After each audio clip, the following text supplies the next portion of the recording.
Starlink Battle for Atlas is Ubisoft's attempt to do Toys to Life right. Back in 2015, when the genre hit its peak with Skylanders, Lido Dimensions, and Disney Infinity, all taking up entire aisles in Toys R Us stores, any customers who didn't want to buy a game and a bunch of little figures just so they could play it were left out. None of those franchises gave people the option to buy their accessories digitally, and now 2 of them are dead and 1 is on hiatus. With Starlink, Ubisoft has created a title that bridges the gap between toy collectors and those who just want the game. Unfortunately, the end product is one that greatly benefits people who don't care about toys and leaves those who do buy physical ships holding the short end of the stick. The central gimmick of the game revolves around swapping out the pieces and parts of your ship to make your own unique flying machine. Digitally, this is a snap. The basic digital edition of the game will give you access to a few ships, pilots, and weapons to tinker around with. While there is no simple button to push to start from scratch, it's intuitive and only takes a moment to switch out raids before getting back to the action. Even if you are using the physical R-Wing with the digital edition of the game, so long as your Joy-Con controllers are inserted into the included controller mount, you can only access the ship currently attached. Ship destroyed in a battle? Now you have to carefully remove your ship from your controller and attach the next. Don't have another ship? Pay a fine with in-game currency, and get sent back to the last checkpoint. The disparity between the 2 versions of the game creates an unusual situation where people who pay less are receiving the superior experience. You get more with the $60 digital edition than you do spending more than $100 on plastic accessories. The toys are pretty decent, the starships anyway, but having multiple vessels at the ready is important in Starlink, because ships are pretty much this game's version of lives. Repairing a ship, and thus regaining a life, is stupidly inexpensive, but it can only be done in certain locations. Of course, the need to repair ships is entirely in the hand of the player. In addition to 4 different difficulty and multiple aim assist settings, Starlink is a game that rewards hard work by making the experience easier. The goal of this open-world game is to free the Atlas system from Gratz and his Forgotten Legions. As a pilot with the Starlink team, you're tasked with visiting each planet in the system and freeing them from the Legion's clutch by completing a set list of often menial tasks. You land on a planet, destroy swarm hives, construct facilities to expand your influence, eliminate extractors, and free encampments before battling the Prime Beast unleashed by the Legion to take over the planet. This method of planet salvation remains the same for each colorful world you visit. Eliminating the Prime is the central goal for each world, and you're free to go after it the moment you touch down. However, doing all that busy work will make it easier.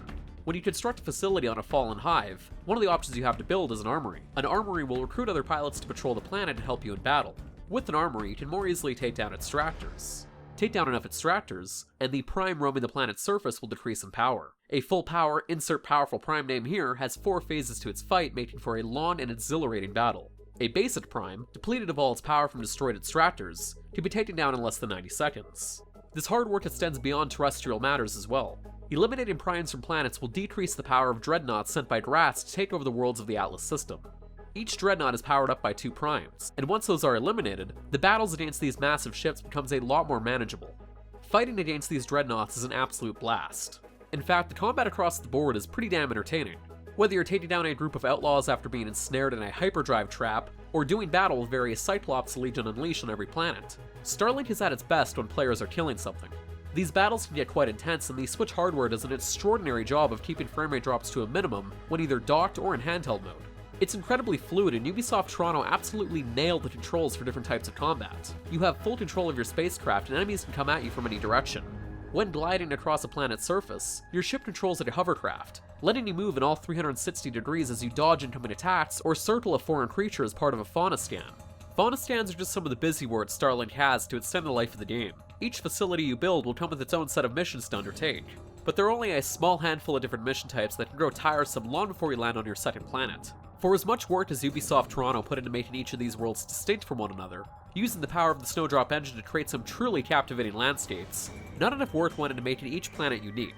Though flush with flora, these worlds are largely barren with only a few giant animal species roaming the surface. There are no cities or ruins or unique landmarks to discover, just the cookie-cutter facilities to construct and the carbon copy encampments scattered across each world.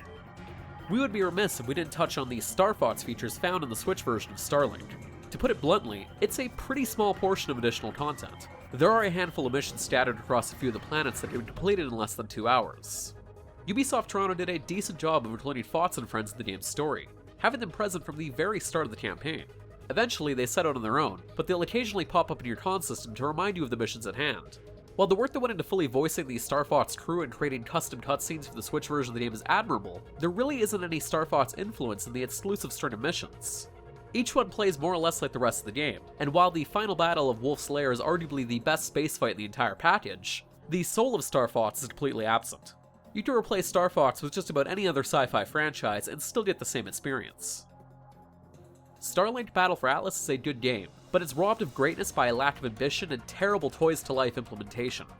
Everything this game gets right, the clever mix-and-match shipbuilding, the combat, the controls, the imaginative alien worlds, the decent space opera storyline, can't escape the vortex of tedium that comes with the pedestrian mission design, planets that are mechanically the same, and the crushing knowledge that people who just buy the starter pack are really getting an unquestionably inferior experience. But for even more crushing knowledge in all things video game news, reviews, and more, be sure to head on over to Destructoid.com.